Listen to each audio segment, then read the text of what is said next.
Judge Andrew Napolitano has had enough and calls for investigation into Hillary Clinton. Andrew Napolitano, senior judicial analyst, appeared on Fox News on Tuesday, sending a huge message and at the same time argued about the current situation about former Secretary of the State Hillary Clinton.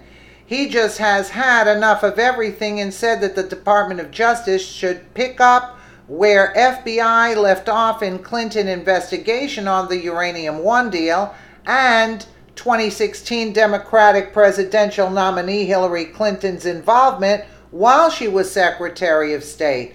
Napolitano said that the first step would be,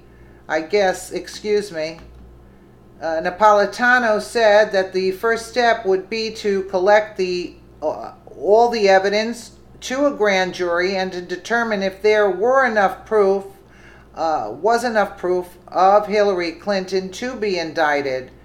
We have evidence of potential bribery, the judge said, referring to the controversial Russian Uranium One deal and then Secretary of State Clinton's involvement in it.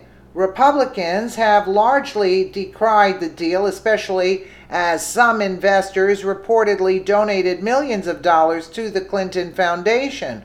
Former President Bill Clinton also received a $500,000 speaking fee in Russia and reportedly met with Vladimir Putin around the time of the deal. So we can watch this, a little bit of this. Dan Napolitano, Fox News senior judicial analyst. How you doing, boss? Morning, Bill. According to you, you've argued for some time now that Hillary Clinton should be investigated. I've argued for some time that Hillary Clinton should be indicted. I mean, when the president fired Jim Comey, the stated reason was he dropped the ball on Hillary Clinton. Well, if he dropped the ball on Hillary Clinton, then the Justice Department should pick up that ball. That is, take the evidence that the FBI amassed against her of espionage, the failure to secure state secrets, bring it to a grand jury and see if the grand jury will indict. Now, following up on what Senator Graham just said, we have evidence of potential bribery.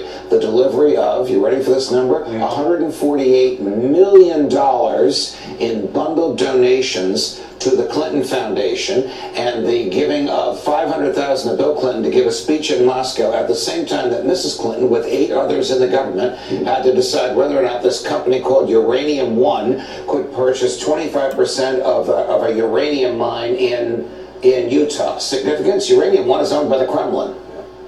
Only Mrs. Clinton and others in the government could have authorized it. Is there a connection between $148 million in her family foundation and $500,000 in her husband's bank account and her decision to authorize this? That is worthy of a Justice Department investigation, but not an independent counsel. The Justice Department itself can do this. We should not have a proliferation of independent counsels. We only have an independent counsel when the Justice Department can't do its work because there's a conflict. When Alan Dershowitz comes on our program, he says the law's gotten carried away with these independent counsels. It's not. Because it can go in any one of 100 different directions. Okay. Is he right about that? I do agree with him. There was a statute that provided for judges to appoint an independent counsel. That statute expired and it was never renewed. But when the statute was challenged, the Supreme Court upheld it and said there are times when the Justice Department has such a conflict, there's no way to do it but an independent counsel. So after the statute expired, Congress picked up on what the Supreme Court said and wrote a rule in the Federal Rule of Criminal Procedure which says when the Attorney General or his designee see a conflict, they should appoint an independent counsel. A conflict means you have divided loyalties. No conflict, no independent counsel. The Justice Department should do its job and not kick the ball to an independent counsel. More from Lindsey Graham on Russia's involvement here with James Comey. He dropped this one yesterday. It would be wrong to have the Russians help the Trump campaign or or Hillary Clinton's campaign. And here's what nobody talks about. The Russians manipulated Comey in getting involved into the election. It was Russian information that Comey used to jump into the middle of the 2016 election, not a meeting between Lynch and President Clinton on the tarmac. Is he right? And is this where this story is headed? I don't know what Senator Graham knows, in which he says it was Russian information. What, in my view, caused Jim Comey, quite improperly, in my view, to jump into the 2016 campaign was his decision on July 5th, 2016, not to indict Mrs. Clinton and then to list all the evidence against her. I thought he was referring to the Russian dossier.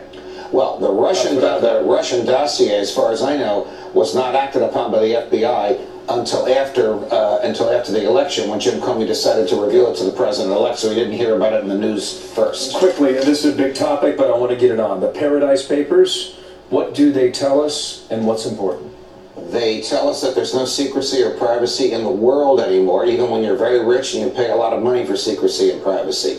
We also need to know that there is no crime in putting your funds in an offshore account as long as you report the income on those funds to the IRS. You need to self-report because those banks in those tax havens will honor privacy and secrecy. They will not report it to the IRS. It's up to you to report it. Wilbur Ross is on screen. He's saying he's got nothing to do with this. Well, the Wilbur Ross allegation is a little different. The allegation with Wilbur Ross is that he invested in a company that owns ships, and the ships transported fuel, natural gas, owned by the Kremlin. Now, when you invest in a company, are you obliged to know who the company's clients are? Do you have to report that to the government? Answer, no.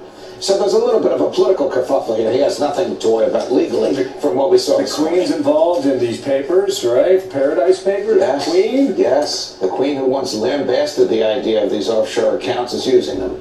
Where does it end? I don't know where it ends. Pleasure. Sandra was...